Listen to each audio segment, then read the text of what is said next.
बहुत बहुत स्वागत है आप सभी का। आज हम आपके समक्ष उषा प्रियंवदा की कहानी वापसी का वाचन करेंगे। ये कहानी लखनऊ विश्वविद्यालय लखनऊ के बीए चतुर्थ सेमेस्टर हिंदी के पाठ्यक्रम में रखी गई है। उषा प्रियंवदा नई कहानी की महत्वपूर्ण कहानीकार हैं। आपका जन्म 24 दिसंबर 1930 को कानपुर के एक संभ्रांत परिवार में हुआ था। उषा जी ने साहित्य के क्षेत्र में पदार्पण सन 1950 के बाद किया। उनकी पहली कहानी लाल चुनर नाम से सरिता पत्रिका में प्रकाशित हुई थी। पहले आप उषा सक्सेना नाम से लिखा करती थीं, परंतु बाद में उन्होंने अपने नाम के साथ अपनी मां का नाम प्रियंवदा जोड़ लिया और उषा प्रियंवदा के नाम से लेखन कार्य करने लगीं। प्रस्तुत कहानी वापसी में परिवार में उपेक्षित बुजुर्ग के माध्यम से उषा प्रियंवदा ने उनकी उपस्थिति, उनकी स्थिति तथा उनके अकेलेपन का सजीव चित्रण किया है। वापसी कहानी में दो पीढ़ियों का संघर्ष उभर कर आया है। तो आइए सुनते हैं उषा प्रियंवदा की कहानी। गजाधर बाबू ने कमरे में जमा सामान पर एक नज़र दौड़ाई। 2 बक्स, डोलची, बाल्टी। ये डिब्बा कैसा है गणेशी? उन्होंने पूछा। गणेशी बिस्तर बांधता हुआ कुछ गर्व, कुछ दुख, कुछ लज्जा से बोला। घरवाली ने साथ को कुछ बेसन के लड्डू रख दिए हैं। कहा, बाबूजी को पसंद थे। अब कहाँ हम गरीब लोग आपकी कुछ खाते कर पाएंगे। घर जाने की खुशी में भी गजाधर बाबू ने एक विषाद का अनुभव किया, जैसे एक परिचित, स्नेही, आदर में सहज संसार से उनका नाता टूट रहा था। कभी कभी हम लोगों की भी खबर लेते रहिएगा, गणेशी बिस्तर में रस्सी बांधता हुआ बोला। कभी कुछ जरूरत हो तो लिखना गणेशी, इस अगहन तक बिटिया की शादी कर दो। गणेशी ने अंगोछे के कोर से आंखें पूछीं। अब आप लोग सहारा न देंगे तो कौन देगा? आप यहाँ रहते तो शादी में कुछ हौसला रहता। गजाधर बाबू चलने को तैयार बैठे थे। रेलवे क्वार्टर का वह कमरा जिसमें उन्होंने कितने ही वर्ष बिताए थे, उनका सामान हट जाने से कुरूप और नग्न लग रहा था। आंगन में रोपे पौधे भी जान पहचान के लोग ले गए थे और जगह जगह मिट्टी बिखरी हुई थी, पर पत्नी बाल बच्चों के साथ रहने की कल्पना में ये बिछोह एक दुर्बल लहर की तरह उठकर विलीन हो गया। गजाधर बाबू खुश थे, बहुत खुश। 35 साल की नौकरी के बाद वे रिटायर होकर जा रहे थे। इन वर्षों में अधिकांश समय उन्होंने अकेले रहकर काटा था। इन अकेले क्षणों में उन्होंने इसी समय की कल्पना की थी जब वह अपने परिवार के साथ रह सकेंगे। इसी आशा के सहारे वे अपने अभाव का बोझ ढोते रहे थे। संसार की दृष्टि में उनका जीवन सफल कहा जा सकता था। उन्होंने शहर में एक मकान बनवा लिया था। बड़े लड़के अमर और लड़की कांति की शादियां कर दी थीं। 2 बच्चे ऊंची कक्षाओं में पढ़ रहे थे। गजाधर बाबू नौकरी के कारण प्रायः छोटे स्टेशनों पर रहे और उनके बच्चे और पत्नी शहर में, जिससे पढ़ाई में बाधा न हो। गजाधर बाबू स्वभाव से बहुत स्नेही व्यक्ति थे और स्नेह के आकांक्षी भी। जब परिवार साथ था, ड्यूटी से लौटकर बच्चों से हंसते बोलते, पत्नी से कुछ मनोविनोद करते।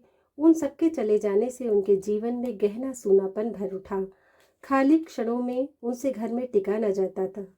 कभी प्रकृति के न होने पर भी उन्हें पत्नी की स्नेहपूर्ण बातें याद रहती। दोपहर में गर्मी होने पर भी 2 बजे तक आग जलाए रहती और उनके स्टेशन से वापस आने पर गरम गरम रोटियां सेकती। उनके खा चुकने और मना करने पर भी थोड़ा सा कुछ और थाली में परोस देती और बड़े प्यार से आग्रह करती। जब वह थके हारे बाहर से आते तो उनकी आहट पा वह रसोई के द्वार पर निकल आते और उनकी सलज आंखें मुस्करा उठती। गजाधर बाबू को तब हर छोटी बात भी याद आती और वह उदास हो उठते। अब कितने वर्षों बाद वह अवसर आया था जब वह फिर उसी स्नेह और आदर के मध्य रहने जा रहे थे। टोपी उतारकर गजाधर बाबू ने चारपाई पर रख दी। जूते खोलकर नीचे खिसका दिए। अंदर से रह रहकर कहकहों की आवाज आ रही थी। इतवार का दिन था और उनके सब बच्चे इकट्ठे होकर नाश्ता कर रहे थे। गजाधर बाबू के सूखे से चेहरे पर स्निग्ध मुस्कान आ गई। उसी तरह मुस्कुराते हुए वे बिना खांसे अंदर चले आए। उन्होंने देखा कि नरेंद्र कमर पर हाथ रखे शायद गत रात्रि की फिल्म में देखे गए किसी नृत्य की नकल कर रहा था और बसंती हंस हंस कर दोहरी हो रही थी।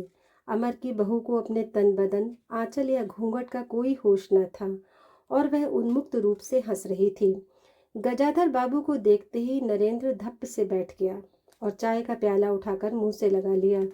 बहू को होश आया और उसने झट से माथा ढक लिया। केवल बसंती का शरीर रह रहकर हंसी दबाने के प्रयत्न में हिलता रहा। गजाधर बाबू ने मुस्कुराते हुए उन लोगों को देखा, फिर कहा, क्यों नरेंद्र, क्या नकल हो रही थी?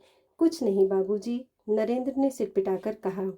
गजाधर बाबू ने चाहा था कि वह भी इस मनोविनोद में भाग लेते, पर उनके आते ही जैसे सब कुंठित हो चुप हो गए। उससे उनके मन में थोड़ी सी खिन्नता उपज आई। बैठते हुए बोले, बसंती, चाय मुझे भी देना। तुम्हारी अम्मा की पूजा अभी चल रही है क्या? बसंती ने माँ की कोठरी की ओर देखा। अभी आती ही होंगी, और प्याले में उनके लिए चाय छानने लगी। बहू चुपचाप पहले ही चली गई थी। अब नरेंद्र भी चाय का आखिरी घूंट पीकर उठ खड़ा हुआ। केवल बसंती पिता के लिहाज में चौके में बैठी माँ की राह देखने लगी। गजाधर बाबू ने एक घूंट चाय पी, फिर कहा, बेटी चाय तो फीकी है, लाइए चीनी और डाल दूं। बसंती बोली, रहने दो, तुम्हारी अम्मा जब आएंगी तभी पी लूंगा। थोड़ी देर में उनकी पत्नी हाथ में अर्घ का लोटा लिए निकली और अशुद्ध स्तुति कहते हुए तुलसी में डाल दिया। उन्हें देखते ही बसंती भी उठ गई। पत्नी ने आकर गजाधर बाबू को देखा और कहा, अरे आप अकेले बैठे हैं, ये सब कहाँ गए? गजाधर बाबू के मन में फांस सी कर उठी। अपने अपने काम में लग गए हैं, आखिर बच्चे ही हैं। पत्नी आकर चौके में बैठ गई। उन्होंने नाक भौं चढ़ाकर चारों ओर जूठे बर्तनों को देखा, फिर कहा, सारे में जूठे बर्तन पड़े हैं, इस घर में धर्म कर्म कुछ नहीं, पूजा करके सीधे चौके में घुसो। फिर उन्होंने नौकर को पुकारा। जब उत्तर न मिला तो एक बार और उच्च स्वर में, फिर पति की ओर देखकर बोली, बहू ने भेजा होगा बाजार, और एक लंबी सांस लेकर चुप हो रही। गजाधर बाबू बैठकर चाय और नाश्ते का इंतजार करते रहे। उन्हें अचानक ही गणेशी की याद आ गई। रोज सुबह पैसेंजर आने से पहले वह गर्म गर्म पूरियां और जलेबी बनाता था। गजाधर बाबू जब तक उठकर तैयार होते, उनके लिए जलेबियां और चाय लाकर रख देता था। चाय भी कितनी बढ़िया, कांच के गिलास में ऊपर तक भरी लबालब, पूरे 2.5 चम्मच चीनी और गाढ़ी मलाई। पैसेंजर भले ही रानीपुर लेट पहुंचे, गणेशी ने चाय पहुंचाने में कभी देर नहीं की। क्या मजाल कि कभी उससे कुछ कहना पड़े। पत्नी का शिकायत भरा स्वर सुनकर उनके विचारों में व्याघात हुआ। वह कह रही थी, सारा दिन इसी खिचखिच में निकल जाता है, इसी गृहस्थी का धंधा पीटते पीटते उम्र बीत गई, और कोई जरा सा हाथ भी नहीं बटाता। बहू क्या किया करती है? गजाधर बाबू ने पूछा। पड़ी रहती है, बसंती को तो फिर कहो कि कॉलेज जाना होता है। गजाधर बाबू ने जोश में आकर बसंती को आवाज दी। बसंती भाभी के कमरे से निकली तो गजाधर बाबू ने कहा, बसंती, आज से शाम का खाना बनाने की जिम्मेदारी तुम पर है, सुबह का भोजन तुम्हारी भाभी बनाएंगी। बसंती मुंह लटकाकर बोली, बाबूजी, पढ़ना भी तो होता है। गजाधर बाबू ने बड़े प्यार से समझाया, तुम सवेरे पढ़ लिया करो, तुम्हारी माँ बूढ़ी हुई, उनके शरीर में अब वह शक्ति नहीं बची है। तुम हो, तुम्हारी भाभी है, दोनों को मिलकर काम में हाथ बटाना चाहिए। बसंती चुप रह गई। उसके जाने के बाद उसकी माँ ने धीरे से कहा, पढ़ने का तो बहाना है, कभी जी नहीं लगता। लगे कैसे? शीला से ही फुर्सत नहीं, बड़े बड़े लड़के हैं उस घर में, हर वक्त वहां घुसा रहना मुझे नहीं सुहाता, मना करूं तो सुनती नहीं। नाश्ता कर गजाधर बाबू बैठक में चले गए।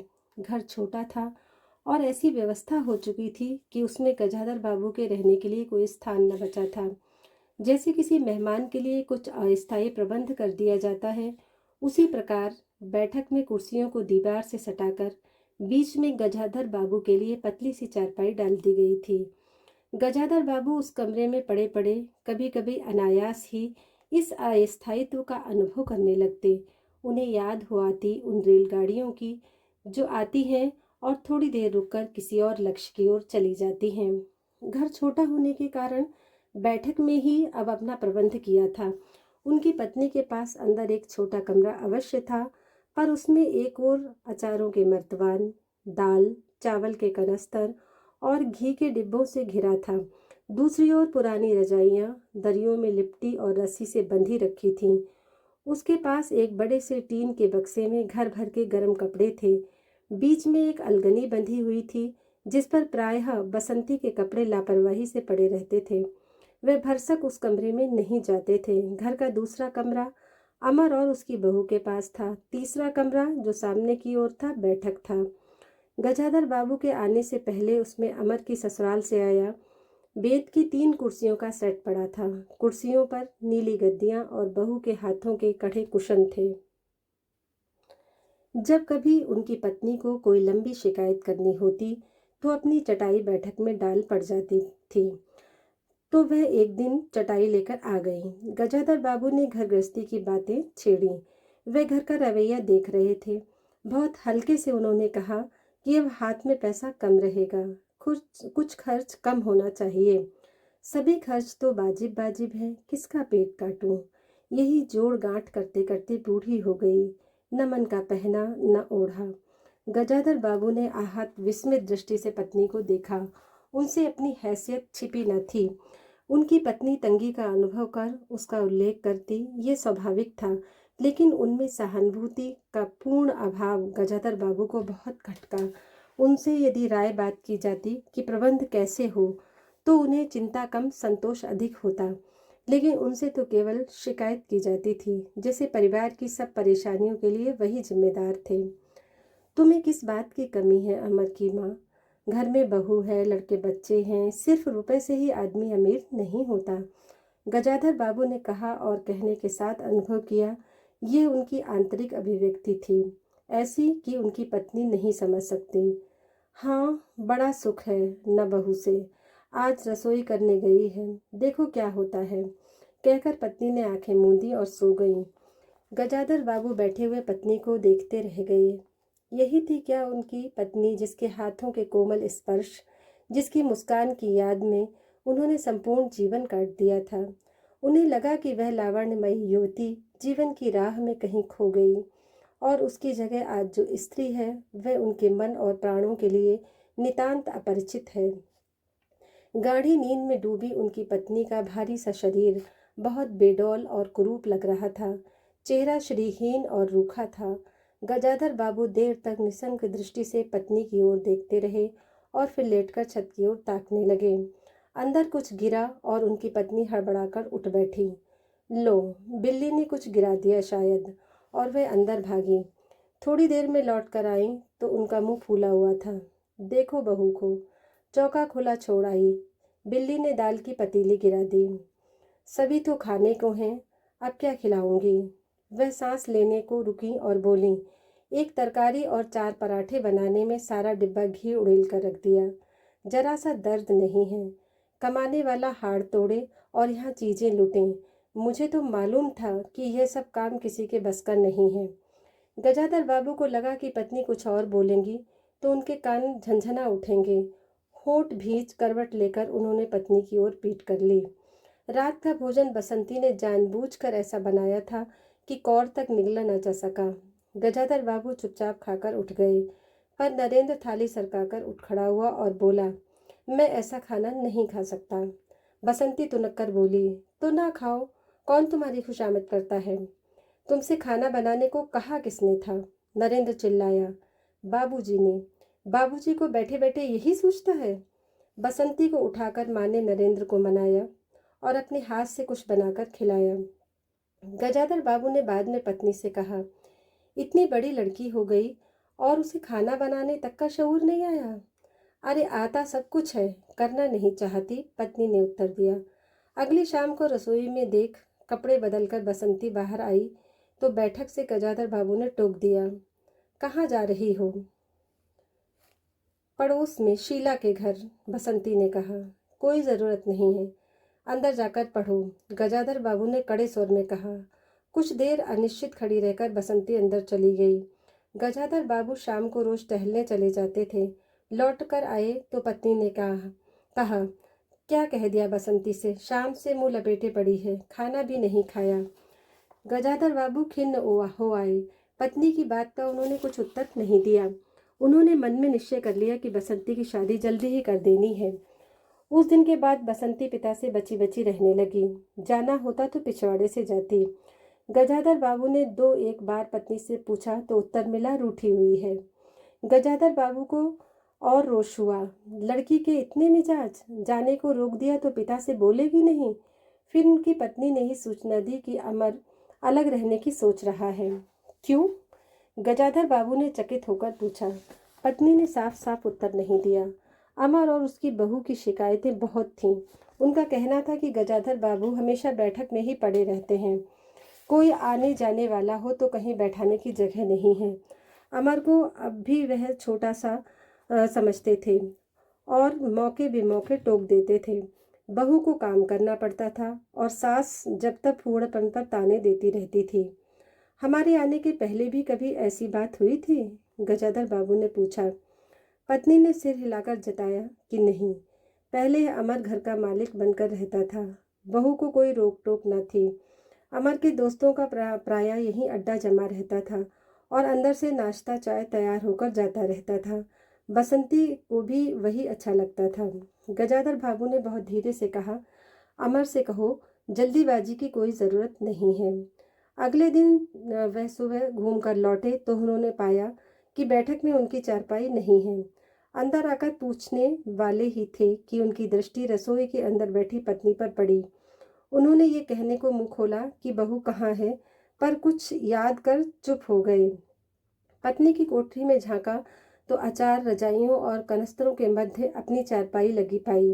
गजाधर बाबू ने कोट उतारा और कहीं टांगने को दीवार पर नजर दौड़ाई। फिर उसे मोड़कर अलगनी के कुछ कपड़े खिसकाकर एक किनारे टांग दिया। कुछ खाए बिना ही चारपाई पर लेट गए। कुछ भी हो, तन आखिरकार बूढ़ा ही था। सुबह शाम कुछ दूर टहलने अवश्य चले जाते, पर आते आते थक जाते थे। गजाधर बाबू को अपना बड़ा सा खुला हुआ क्वार्टर याद आ गया। निश्चिंत जीवन, सुबह पैसेंजर ट्रेन आने पर स्टेशन की चहल पहल, चिरपरिचित चेहरे और पटरी पर रेल के पहियों की खटखट जो उनके लिए मधुर संगीत की तरह थी। तूफान और डाकगाड़ी के इंजनों की चिंगाड़ उनकी अकेली रातों की साथी थी। सेठ रामजी मल की मिल के कुछ लोग कभी कभी पास आ बैठते।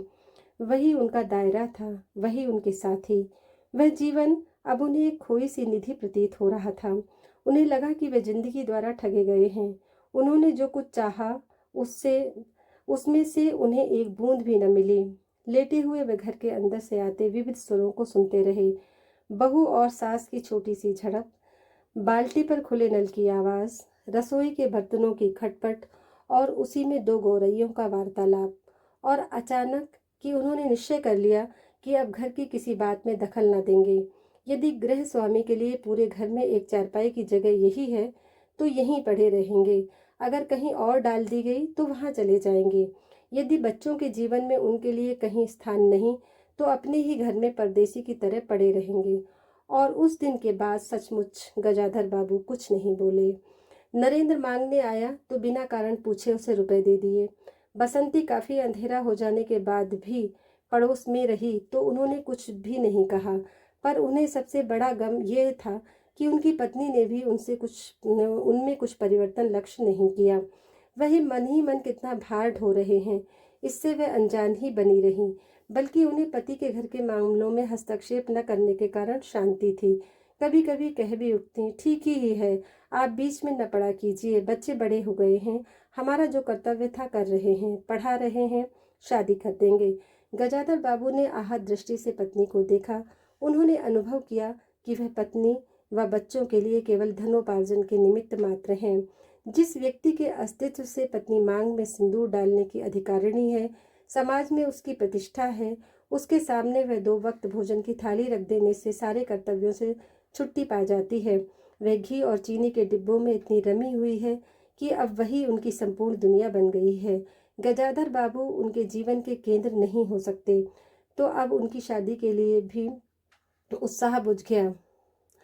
किसी बात में हस्तक्षेप न करने के लिए निश्चय के बाद भी उनका अस्तित्व उस वातावरण का एक भाग न बन सका।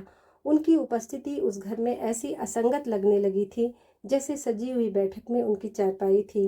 उनकी सारी खुशी एक गहरी उदासीनता में डूब गई। इतने सब निश्चयों के बावजूद भी गजाधर बाबू एक दिन बीच में दखल दे बैठे। पत्नी स्वभावानुसार नौकर की शिकायत कर रही थी। कितना कामचोर है, बाजार की हर चीज में पैसा बचाता है, खाने बैठता है तो खाता ही चला जाता है। गजाधर बाबू को बराबर ये महसूस होता रहता था कि उनके घर का रहन सहन और खर्च उनकी हैसियत से कहीं ज्यादा है। पत्नी की बात सुनकर लगा कि नौकर का खर्च बिल्कुल बेकार है। छोटा मोटा काम है, घर में 3 मर्द हैं, कोई ना कोई कर ही देगा। उन्होंने उसी दिन नौकर का हिसाब कर दिया। अमर दफ्तर से आया तो नौकर को पुकारने लगा। अमर की बहू बोली, बाबूजी ने नौकर छुड़ा दिया है। क्यों? कहते हैं खर्च बहुत है। ये वार्तालाप बहुत सीधा सा था, पर जिस टोन में बहू बोली गजाधर बाबू को खटक गया। उस दिन जी भारी होने के कारण गजाधर बाबू टहलने नहीं गए थे। आलस्य में उठकर बत्ती भी नहीं जलाई। इस बात से बेखबर नरेंद्र माँ से कहने लगा, अम्मा तुम बाबूजी से कहती क्यों नहीं? बैठे बैठाए कुछ नहीं तो नौकर ही छुड़ा दिया। अगर बाबूजी ये समझें कि मैं साइकिल पर गेहूं रख आटा पिसाने जाऊंगा तो ये मुझसे नहीं होगा। हाँ अम्मा, बसंती का स्वर था, मैं कॉलेज भी जाऊं और लौट कर घर में झाड़ू पोछा भी लगाऊं, ये मेरे बस की बात नहीं है। बूढ़े आदमी हैं, अमर मुनमुनाया। चुपचाप पड़े रहें, हर चीज में दखल क्यों देते हैं? पत्नी ने बड़े व्यंग से कहा। और कुछ नहीं सूझा तो तुम्हारी बहू को ही चौके में भेज दिया। वह गई तो 15 दिन का राशन 5 दिन में बनाकर रख दिया। बहू कुछ कहे इससे पहले वे चौके में घुस गईं। कुछ देर में अपनी कोठरी में आई और बिजली जलाई तो गजाधर बाबू को लेटे देख बड़ी सिटपिटाई। गजाधर बाबू की मुखमुद्रा से वह उनके भावों का अनुमान न लगा सकी। वह चुप आंखें बंद किए लेटे रहे। गजाधर बाबू चिट्ठी हाथ में लिए अंदर आए और पत्नी को पुकारा। वह भीगे हाथ लिए निकली और आंचल से पोंछती हुई पास आ खड़ी हुई। गजाधर बाबू ने बिना किसी भूमिका के कहा, मुझे सेठ रामजी मल की चीनी मिल में नौकरी मिल गई है। खाली बैठे रहने से तो 4 पैसे घर में आए वही अच्छा है। उन्होंने तो पहले ही कहा था, मैंने मना कर दिया था। फिर कुछ रुककर जैसे बुझी हुई आग में एक चिंगारी चमक उठे, उन्होंने धीमे स्वर में कहा, मैंने सोचा था कि बरसों तुम सबसे अलग रहने के बाद अवकाश पाकर परिवार के साथ रहूंगा। खैर, परसों जाना है, तुम भी चलोगी? मैं? पत्नी ने सकपकाकर कहा, मैं चलूंगी तो यहाँ का क्या होगा? इतनी बड़ी गृहस्थी, फिर सयानी लड़की। बात बीच में काटकर गजाधर बाबू ने थके हताश स्वर में कहा, ठीक है, तुम यहीं रहो, मैंने तो ऐसे ही कहा था, और गहरे मौन में डूब गए। नरेंद्र ने बड़ी तत्परता से बिस्तर बांधा और रिक्शा बुला लाया। गजाधर बाबू का टिन का बक्सा और पतला सा बिस्तर उस पर रख दिया गया। नाश्ते के लिए लड्डू और मठरी की डलियां हाथ में लिए गजाधर बाबू रिक्शे पर बैठ गए। एक दृष्टि उन्होंने अपने परिवार पर डाली और फिर दूसरी ओर देखने लगे और रिक्शा चल पड़ा। उनके जाने के बाद सब अंदर लौट आए। बहू ने अमर से पूछा, सिनेमा ले चलिएगा ना? बसंती ने उछल कर कहा, भैया हमें भी। गजाधर बाबू की पत्नी सीधे चौके में चली गई। बची हुई मठरियों को कटोरदान में रखकर अपने कमरे में लाईं और कनस्तरों के पास रख दिया। फिर बाहर आकर कहा, अरे नरेंद्र, बाबूजी की चारपाई कमरे से निकाल दे, उसमें चलने तक की जगह नहीं है। तो ये थी उषा प्रियंवदा जी की लिखी हुई कहानी वापसी। आशा है आपको पसंद आएगी। बहुत बहुत धन्यवाद।